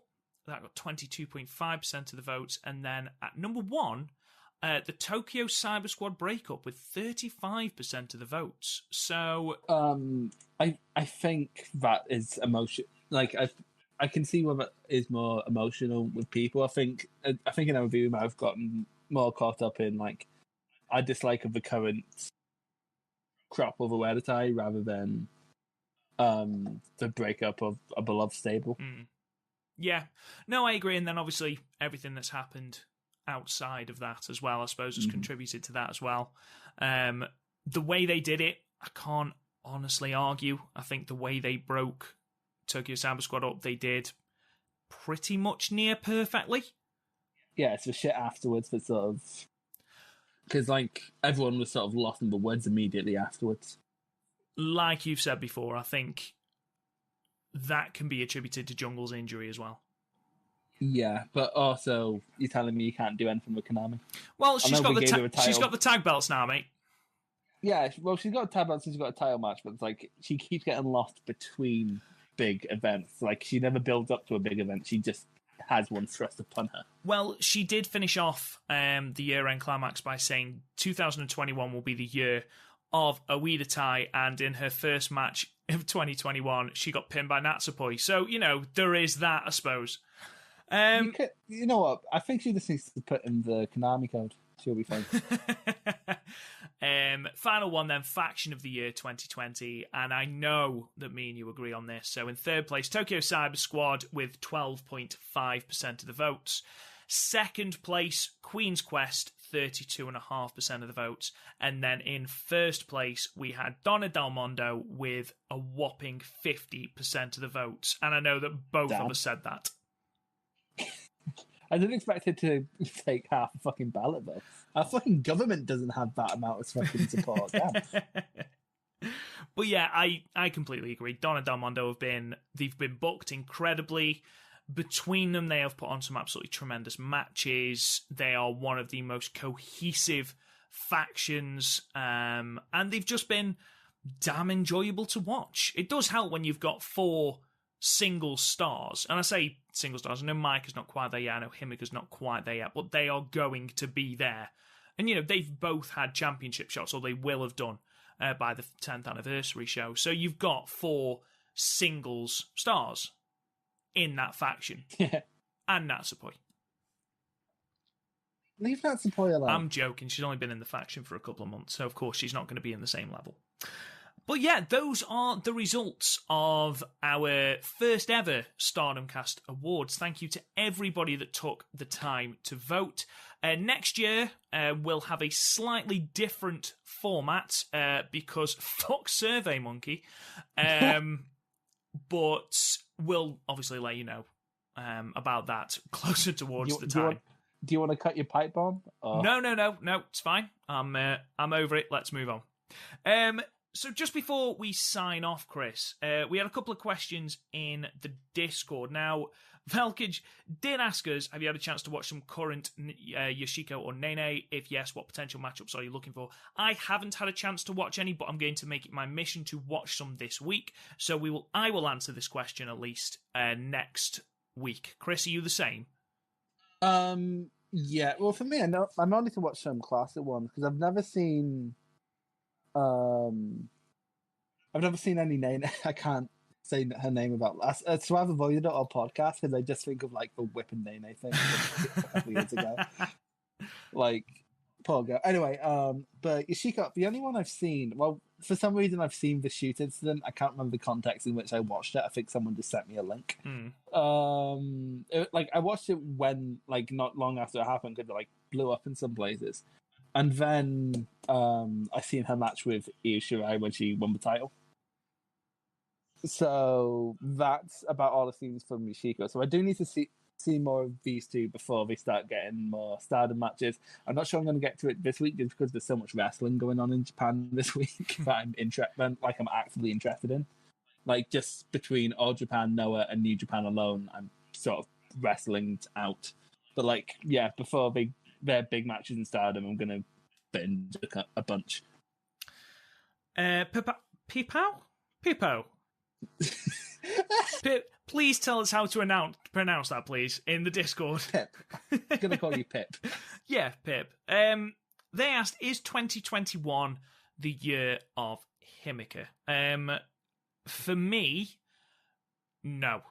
I think 2022, I think there could be big things for Himika. They've done well this year establishing her as, a singles, for lack of a better phrase, monster. But I think at the moment you've got a lot of people vying for that red belt. I'm not saying that she won't get a red belt shot. I don't see her winning it this year. I think you've got the coronation of Julia, which is going to happen, whether you like Julia or not, it is going to happen. And I think we will see that this year. I think there's going to be pushes to other people. Cosmic Angels are going to be pushed. I imagine we're going to see people from that stable. Obviously, that stable is going to grow. It's not going to just remain the three people. I think they're going to be pushed. I think there's going to be more of a push for people like Starlight Kid, potentially like an Azumi, Sayaka Mitani. I just don't think next year there is room for Himika to be up there taking belts. I think she'll have title shots. I don't think she'll win anything. Chris, do you disagree? I see Himika as sort of like a Fale figure, where the threat's always going to be there, but it's very rarely going to translate to any title shots, at least for now. Because she had a great 5-star, but she's sort of done nothing since. So if she's gonna even get a shot, I don't think it's going to be until a couple months down the line. Because we sort of had her in the main event and in main event matches, hit and miss. I think we have differing views on the Julia match, but I wasn't a massive fan. So I think she has a bit of work to go. I think how surprisingly good her 5-star run has been has sort of made people forget how she doesn't have a ton of experience, does she? I think she's still in ring experience 3 years. So she's still technically in contention for the future belt. And don't forget, she's 23 years old. She has got a lot of time ahead of her. That's my age. She has a steady job. I'm struggling to get a job in fucking Audi. Jesus. And Niagara Driver has asked a question which sort of tags on to the end of that. So they've put, who do you think will be the breakout star of 2021? Last 3 years, it's been the Cinderella winner and white belt champs, Julia, Arisa, Momo, for example. But there are a lot of candidates ready to make that jump. I agree. I completely agree. It's going to be interesting who they strap the Rocket to come Cinderella tournament this year. Because last year, I think both me and you predicted it would be Julia to win it. This year, there's quite a few... Begrudgingly, yeah. Yeah, there's quite a few people it could be this year. If I had to put you on the spot, Chris, at the moment, who would you put as the winner of the Cinderella tournament? Hear me out, Taichi. No. Shuri, I think, would be a good pick. Same with Micah, if you're going to use those tournament, because Micah does excel in shorter matches, so the 5-star would be a good, the Cinderella would be a good spot for her. Mm-hmm. I don't think it's beyond the realms of possibility for Tall Sire. Just sort out the limb selling and you're fine. Honestly, with how well they pushed her in the 5-star, I wouldn't be surprised if they had Himeka win the Cinderella and just not have it translate to a title. Yeah, everyone's right, though. There's so many candidates. They've slowed down rookies coming in, but there's still a bunch of people they brought in that could just be on the precipice because, they're just raiding Tokyo Joshi, apparently. But, so who knows? Yuka Sakazaki might be in by this time next year, fighting for the red belt. If I had to pick, what I'll do is I'll give my thoughts on the Cinderella, and then I'm just going to say 3 names of people who I think will have, in inverted commas, breakout years in 2021. So, I think there's a couple of candidates for the Cinderella. I don't think they're going to go Donna Del Mondo 2 years in a row. So, if they do, I think it'll be Micah. But don't forget, Micah has just had a title opportunity, or will have just had a title opportunity at the 10th anniversary. So I don't know whether they'll do that close. Could it be someone like a Tam Nakano? New faction. Well, she does have her own stable. So. Exactly. New faction. It would give her a legitimate claim to a title opportunity, which, let's be honest, when was the last time she challenged for the red belt?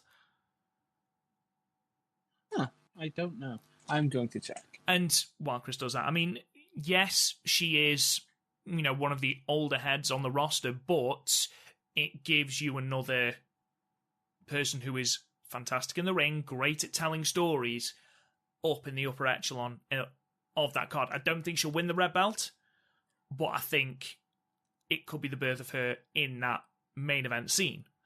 I think someone like an Azumi. Azumi would be great. She's proved, especially in the 5-star, that she can have those fantastic matches that aren't just the high-speed style. And yes, I do think she needs that impact finisher and not just rely on the arm bars. But I think that given that position, she could have a tremendous match. Starlight Kid, I've already said, will have a breakout year this year. And do I think Saya Kamitani will have a breakout year this year? Yeah, sure. Why not? But imagine if that's how Stardom yeah, fuck it. Why not? Why the fuck not? Why the fuck not? I'm not seeing Tam having any red belt runs going through this, and I'm in 2017. So, well, not runs, I mean like opportunities. I'm going to go Tam. I'm going to go Tam to win the Cinderella. Taya Valkyrie got one. Casey Owen's got one. How the fuck did Casey... You probably don't know. She's a ICW wrestler. I didn't even know she worked for Stardom. That's cool. Then again, says Viper, says Katie Ray. ICW represent. Yes. Sorry, continue. So go on then, Chris. Who... I think Tam, and then my breakout people are going to be... I do think Julia. I think Julia will get the red belt this year, so put her there. Julia, Starlight Kid, and let's go Micah. Those are my 3. So what about you? For true breakouts in terms of like from next enough into Stratosphere, I'm going to go with Tulsaya. Like, they're very clearly high on her. I think they're going to be one of those people they're going to push whether people like it or not. Okay. Then also Micah, well, she's getting a red belt thing. So, like, depending on how that goes, I think Micah could do that. She certainly has, like, a decent enough presence, so I can see that happening. And then if they allow Gaijins back into... Why did I say Gaijins? Because I hate people who say Gaijins. I hate myself now. If we let foreign workers back into Japan, I really do think Jamie Hayter could have a really good year. Interesting. I hadn't even thought about Jamie. Because we were talking about how... And also it depends who else they bring in, because there's going to be a bunch of great talent around the world looking for bookings in about 6 months if the vaccine takes hold. But with Hayter, we were talking about how with the Bushi Road purchase starting to set in a bit more, they're looking more at how people look. And Jamie Hayter's, like, have you seen any of her repro matches? No. She's gotten really buff. Like, I know she was buff before, but she's gotten like Cyrida kind of buff. So they're going to like that, and also she's a big bruiser, and I have a feeling Wrestle Bushi Road will like in a foreign talent, like especially a foreign heel. And she was good before she left. I'm very curious to see what happens when she can mix it up with talent that are a bit above her, like May, like Tam. So if she can get back in the country, I honestly think Jamie Hayter could have a good year if given the opportunity to have a good year, because she was even good in the 5-star, wasn't she? Who did she face in the not the 5-star, the Cinderella? I keep getting them mixed up, and I don't know why. Utami, I think. No, it wasn't. No, because Utami faced Micah. So hang on, Cinderella. It doesn't matter, but like she was decent there. She had decent matches for the SWA belt early in the year. She was doing really well in the tag division with B. Like, I really enjoyed her matches in the tag division. So, yeah, I honestly do think she could have a really good year if given the chance. Because we also, like, randomly put the belt on foreign talents. And we haven't gotten to do that in a while. So, fair enough, then. So, there you are, ladies and gentlemen. Thank you so much for listening. We hope you've enjoyed it. Thank you so much for all those people that voted for our end-of-year awards. Thank you so much to everyone that has contributed to the podcast and has helped December to be our most downloaded month, so thank you again. Please subscribe, continue to subscribe, share the word about the podcast, put us a 5-star review or a comment. It really does help. You can get the podcast wherever you go out and get your podcasts. You can check out the website, www.podmania.co.uk. You can find the podcast on Twitter at the StardomCast. Chris, where can they find you on Twitter? Nowhere. I don't use Twitter. I don't fucking use Twitter. Didn't you ask if you could live tweet Wrestle Kingdom? We have possibly 2 podcasts a week, sometimes only 1, but everyone, you ask me what my Twitter is, and I never have a fucking answer because I don't use Twitter. You Stop always asking. have an answer because you're a sarky cunt. Right, just watch my YouTube video. It hit 100 views. That's kind of cool. What more people should watch it, though. It's very bad. They can talk to me at Real Rob Goodwin. Hope you enjoy Wrestle Kingdom. We shall be back on the 10th of January, so please join us then. Thank you so much for listening, guys, and we shall talk to you guys again soon.